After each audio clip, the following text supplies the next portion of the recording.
And then if you continue on your way of displeasing them, they can just disappear you because they have facial recognition and they have real-time geolocation.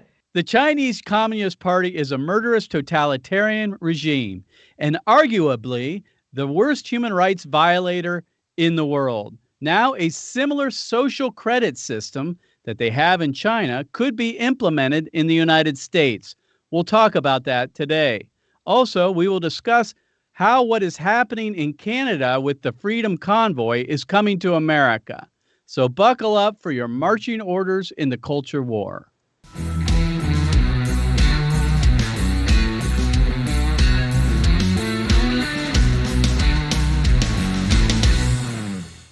Activist Radio, The Mark Harrington Show, is brought to you by Created Equal, and you can support our work and the radio program by going to markharringtonshow.com. That's markharringtonshow.com.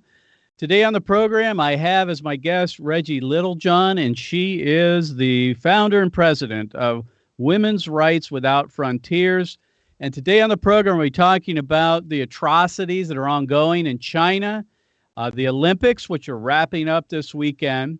We also want to get to the possibility, the discussion over the possibility of a social credit system happening in the United States. And then finally, if we get time, we get it all in here, we're going to be talking about the Freedom Convoy, the one that's happening in Canada and the one that is likely or at least scheduled to happen in the United States. So let's jump right in. Reggie, thanks for being on the program. Oh, thank you so much, Mark, for having me. So let's, we got, a really short time, and I want to cover a lot of ground with you. And you are one of the world's experts in what's going on in China. I've been for weeks advocating that we turn off the Olympics, that we don't watch, that we boycott the Olympics. And from what I can tell, it's working. And that is that Americans are not watching. Now, I don't know if the reason they're not watching is the same reason I'm not watching. But the good news is, from my perspective, that those who support the communist Chinese regime and the Olympics financially, like all the networks and all of that, are paying a heavy price for supporting this, the Olympics. So let me ask you this, and I want to get to, some of the other topics because the Olympics are ending, but why should we boycott the Olympics? Oh, well, first of all, I just want to say it is so true that we should have moved the Olympics. We should have had a complete boycott of the Olympics. And failing that, I feel that our message has been getting out through people like you, that because of the fact that China is committing genocide against the Uyghurs, and also they've had something like 400 million forced abortions, forced organ harvesting. I mean, the list goes on and on. The people are not, they do not in any way deserve to be hosting these Olympic Games, and people have been sort of voting with their viewership, so that the viewership of the opening ceremonies was down like 43% from before. Right, it was like the worst they've had in memory. And there was an article that came out that said that that the ratings for the Olympic Games have ski jumped into the toilet. I really loved that headline. And so what that does is, like you said, it makes the networks like NBC lose money because they pay heavily to be sponsors of the Olympics. And so if nobody's watching, then no one's seeing their advertisements and they're not going to make their money back. And that's what we want people to understand, that if you sponsor the games in a country that is committing genocide, it's bad for business. Well, and we saw the Biden administration, they have a diplomatic boycott, which of course is very lame. It really amounts to nothing. The Chinese Communist Party doesn't care about that. We want to support our athletes. I do. They're just caught in the middle of all of this. They want to compete. That's good. But as you say, we could have moved the Olympics well in advance. Unfortunately, as we all know, there are too many people in cahoots with the communist Chinese when it comes to all of these atrocities. I have to ask the question, what atrocity have the Chinese not been guilty of? I mean, they're basically guilty of every single thing you can imagine, including genocide. the forced abortion, all those things. You spend a lot of your time in your ministry talking about that and bringing awareness to the world about what's happening in China. And thankfully, the Olympics, I hope, end on a dud this Sunday night. I think it'll be Sunday night when they have the closing ceremonies. So I want to move on because I know we've talked, at length on my program about the Olympics. I have spoken to it. But related to that is this social credit system that is in effect in China. And you're on the front line of trying to warn Americans that it's coming here. If you would, explain what's going on in China with their social credit system, and then let's apply what we are learning about what they're doing to what could happen in the U.S. So, yes, it could come here. In fact, it is here through the vaccine passport. So what they have in China, the China social credit system, is it's a centralized database that is on the app that's on your phone. And so what they are tracking is all the things that we track, but it's centralized. So they're tracking. They have facial recognition. They have real-time geolocation, so they know exactly where you are. They're tracking all your social media posts, your internet search history, your internet spending history, your criminal history, your medical history. And it's also connected to your credit cards and your bank account.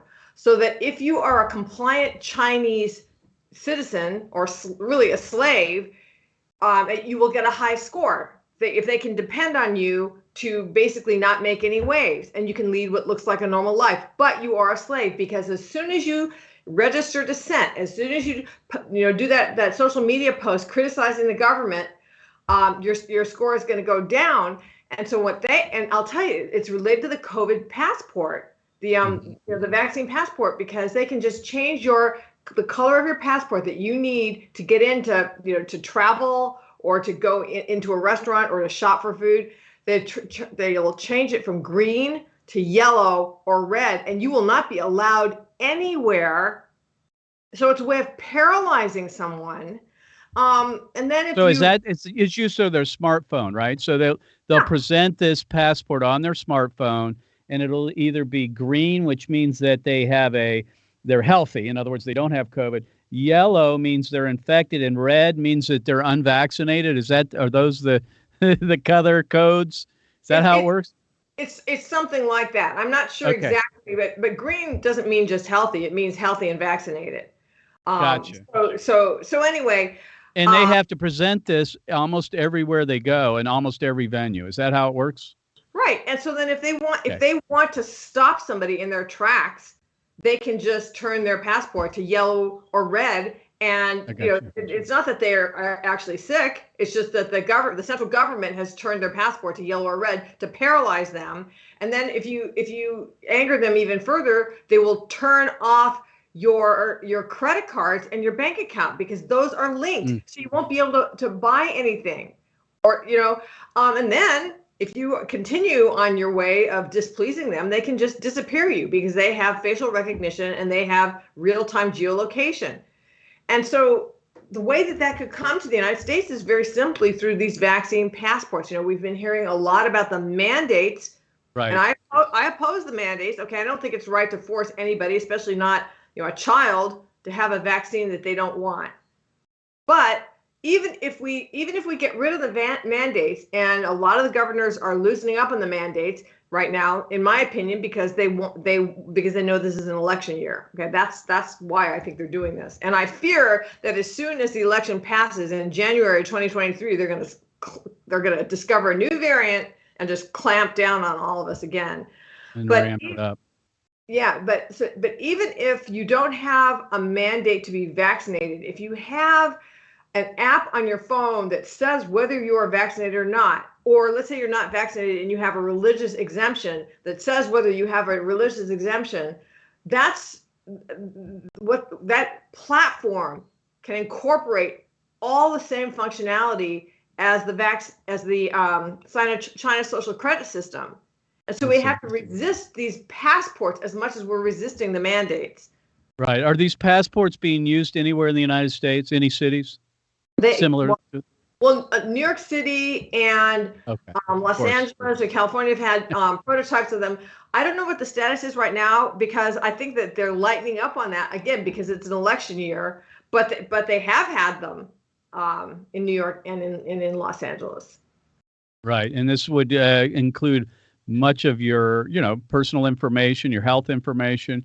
It reminds me, I'm not a big believer in all the, predictions of end times and so forth, but I mean, this is as close as we've ever come to a chip being put under your wrist or your forehead, allowing you to buy or sell. I mean, it certainly is very ominous what is being done in China and could be coming to America. And unfortunately, I don't think people realize. I think unfortunately, in America, we still trust our government. I don't know why we do, but we still trust our government to a certain degree. That even if this came, I think so many people would agree to take it, just like they were when they took the vaccines, and they're willing to go ahead and follow these mandates. So I'm glad that you're spending time on this, and I don't want people to blow this off as some kind of dystopian prediction of the future. It's certainly here and now, and the Democrat Party has found a way of controlling a large portion of the population with the pandemic. I don't think they're going to drop that easily. I think it put Joe Biden in the White House. Right. Well, in terms of this chip in the hand, this is the thing. So the Journal of the American Medical Association came out recently with an article. It was an opinion piece saying that we absolutely need to have digital vaccine passports because paper passports can be faked. Well, you know what? True. Digital vaccine passports can be faked too. So that same argument could be used to say, well, it's too easy to fake a digital passport, so we need a chip in the hand. So I don't think that it's inconceivable, and so that's why we need to be resisting these things now. And as I said, the whole thing is very much in flux because it's an election year, and I think that people in power see how incredibly unpopular these passports and mandates are, so they're loosening up on it. But like you said, I don't think they're going to give up on it that easily because it could be a tool of totalitarian control and mass surveillance, and it's too valuable to them. Agreed. Now, the difference between the Chinese model, if you will, of this, the passports, the social credit system, and maybe what would happen in the United States, is in the U.S., it may be done primarily through corporations and banks, and it may not be more of a top-down thing coming from government, although government would be involved, I assume. Yeah, I mean, this is the thing is that, first of all, states, are more involved with this than the federal government. The federal government understands that it can't do this directly, although for federal employees it can, and for the military it can. And there are a lot of people in the military who are being ousted because they are not complying with vaccine mandates, not necessarily passports. But yeah, I mean, even if it's just corporations, even if it's not a federal passport, if you need a certain digital verification to get on a plane, to go to the grocery store, to to do anything that's normal life, it's going to have a similar effect. And who's to say that the companies that are collecting this information are not going to be sharing it with the government? Because the government might say, oh, we have an emergency, and then the companies will say have to respond under some kind of an emergency power that the federal government would have. I don't know. I mean, this is getting into legal waters that I have not completely analyzed. But you're right that if it comes through a company, it still can be very effective, especially if it's your company and you have to have one in order to go to work. Right, which is where the vaccine requirements have often come. Even though Biden's mandates got slapped down by the U.S. Supreme Court, a lot of these companies were already mandating the vaccine to their employees. My guest is Reggie Littlejohn. She's the founder and president of Women's Rights Without Frontiers. We're talking about China. We're talking about their human rights violations and the Olympics. We're also talking about the social credit system in China and how that might be coming to the United States. And you can find out more by going to womensrightswithoutfrontiers.org. That's womensrightswithoutfrontiers.org. .org. There's also a you're collecting signatures. You wrote an open letter to the Biden administration on this notion, from what I understand, regarding the social credit system and the passports. And folks, you can go to stopvaxpassports.org to get involved. Stopvaxpassports.org. You can sign a petition. You can read the open letter to the Biden administration, warning them to not go down this road. Now, Reggie, you're not anti-vax. I mean, I think most people say, oh, well, they're just anti-vax. They're against all vaccines. That's not my understanding with most people that oppose the vaccines and these mandates and this possibility of social credit system. Right? I mean, that's not your position altogether, right? That isn't any, I don't know. I'm not aware of people that have that position, that they're anti-vax. I mean, I'm sure there are people who are anti-vax, but I just am not working with anybody that has said that they're anti-vax. So there was a big rally in Washington, D.C. on January 23rd with some of the top doctors in the world on this issue, and a lot of them have been vaccinated, and they made it, and I mean COVID, not just anything. And they made the point repeatedly that they are not anti-vax, they are anti-mandate. And that's what we are. Right. We are not anti-vaxxers, we are anti-mandate and anti-vaccine passport. Right, that's very different. Again, my guest is Reggie Littlejohn, and we're talking about China, the mandates, and the vax passports. And what I want to do here in the final few minutes here is talk about what's happening with our neighbors up north, that is with the truckers who are, in defiance of the mandates that have been handed down by the Canadian government. Again, many of those truckers are vaccinated. They just don't want to be forced to take it, which is understandable. I'm very encouraged by what's happening in Canada. Of course, our communist leader up there, Justin Trudeau, has just recently, as of yesterday, handed down an emergency order that is intended to shut down free speech. Think about this. There are truckers that are just speaking their mind. They're using their leverage, if you will, to bring this debate to the Canadian people and to the government. And the response of the Canadian government through Trudeau is to try to shut them down and issue emergency powers. It's really unbelievable what we're seeing.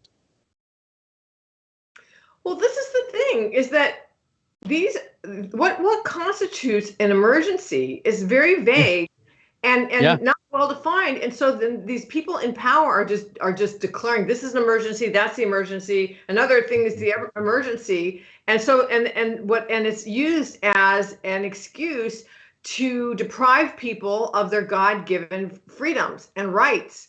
Right. So, I mean, I just think I would love there to be a lawsuit that forces some of these governmental entities to define specifically what constitutes an emergency, so that it can be challenged. So that I can understand having emergency powers in a true emergency, but not, because there's truckers who are protesting. Right. So, yeah. Benjamin Franklin said this famously, quote, "Those who would give up essential liberty to purchase a little temporary safety deserve neither liberty nor safety." I don't think that could be any more true than today. In the name of safety, in the name of health, the pandemic rules, all the restrictions, the mandates, all these have come down the pike, and I don't think they're going away. Like you say, there might be a short respite between now and the midterms, but I believe they're going to pop back up, and we need to be ready for them as Americans. Reggie, if you would, we've got about a minute. If you would wrap this up, give people some marching orders on how they can assist you and the work you're doing, and just, keep people aware as to what's going on in China and how that affects America. Well, if you want to learn more about my work saving baby girls and widows in China, go to womensrightswithoutfrontiers.org. And if you want to take action on the vaccine passport and vaccine mandate issue, go to stopvaxpassports.org. And there we've got a petition that you can sign. We've got a bunch of webinars that are outstanding. I think we have the most outstanding set of webinars of anybody on this issue on various aspects of it. And we've got an Align Act campaign where you can contact your representatives to let them know how you feel about these things. My guest has been Reggie Littlejohn. Reggie, thanks for being on the show. Thank you for having me, Mark. So, friends, if you don't think what's happening in China can happen in America, you need to think again. My guest, Reggie Littlejohn, shared with us some of the scary possibilities of a social credit system being implemented in the United States. It may not look identically to what is happening in China, but we need to be prepared. And I know by bringing the subject up on my radio program, I'm running the risk of being canceled. I get it. But that's kind of the point, right? I mean, we need to be speaking out. So I'm asking you to take action. One thing you can do is go to markharringtonshow.com. That's markharringtonshow.com. And subscribe to the podcast so you can listen to it 24/7. We have an embedded player on the website, on the homepage. Plus, you can subscribe to the program on all the popular podcasting platforms. Please like and share the program as well as leaving a comment. That helps us get the message out to more people. Also, sign up for our email ministry updates. You can go to my show, my radio program's website again, markharringtonshow.com, and just on the right side, you'll see a little tab that says submit a comment. Just let us know you're listening. If you have a question or comment, feel free to let me know. I'll read it on the air. I'll respond to your question or comment.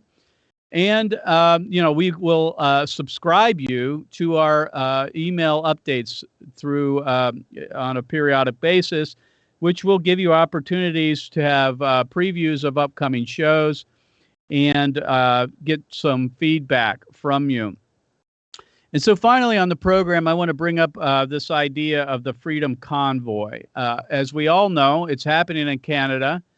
The Prime Minister is trying to shut it down, of course, with the enacting these emergency powers. But it's coming to America, and that's good news. From what I understand, the Freedom Convoy is going to begin on February 23rd in Barstow, California. That's Barstow, California.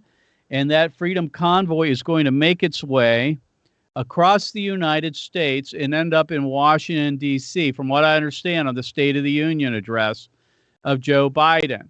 Now, I'm asking you folks to get involved, to support the Freedom Convoy. It's possible that your radio activist and the organization that I head up, Created Equal, might actually jump into the convoy with our own truck. If you think that's a good idea, I'd like to know. So you can go to markharringtonshow.com and let me know. Do you think putting our truth truck into the Freedom Convoy is something that we should do? Obviously, our truth truck has abortion victim photography on the fronts. On the rear and the sides of the truck. Obviously, I had to believe that the issue of abortion and our religious and political freedoms are all tied up in one gigantic worldview position that we need to hold to. And therefore, I think actually the abortion victim truck, our truth truck, would actually fit nicely in a way in this truth truck or in this Freedom Convoy that's going to happen on February 23rd. So I'd like to hear your feedback as to whether you think that's a good idea or not. You can go to markharringtonshow.com and let me know. So we are planning on doing that, but without knowing exactly where we're going to jump in. Fortunately, and I could probably say providentially, the convoy, the Freedom Convoy, is going to be coming through the Columbus, Ohio area, which is where we are located. That's where our ministry is located. And finally on the program, I want to bring up something I've talked about in the past, and that is the notion that if Roe versus Wade is overturned, which I think is a distinct possibility, here at the Created Equal, I have been talking about what it would look like for us and the pro-life movement in a post-Roe America. In fact, I have laid out a roadmap for a post-Roe America. I've done programs on it here on the program, and I have written about it on my social media. interesting. Yesterday, one thing occurred, and that is there's a lot of people projecting or predicting that the Biden administration is going to issue some executive orders if Roe versus Wade is overturned to continue to make abortion accessible to people in states where abortion may be made illegal or restricted in some great measure. One of those is that they are speculating that the Biden administration could issue an executive order allowing for the leasing of federal property or lands to Planned Parenthood and the abortion cartel in states where abortion was made illegal. Now, I don't know about the legality of all of that, but I don't think it really matters to the Biden administration. They have proven in the past that they don't care about whether something's constitutional or not. They've basically said they do it anyway and then find out later. But it's just one of those things that we need to be prepared for as we hopefully see the end of the Supreme Court being involved in the abortion issue. So you can find out more about our radio program by going to markharringtonshow.com. That's markharringtonshow.com. We'll see you next time. God bless you. God bless America. And remember, America, to bless God. You've been listening to Mark Harrington, your radio activist. For more information on how to make a difference for the cause of life, liberty, and justice, go to createdequal.org. To follow Mark, go to markharringtonshow.com. Be sure to tune in next time for your marching orders in the culture war.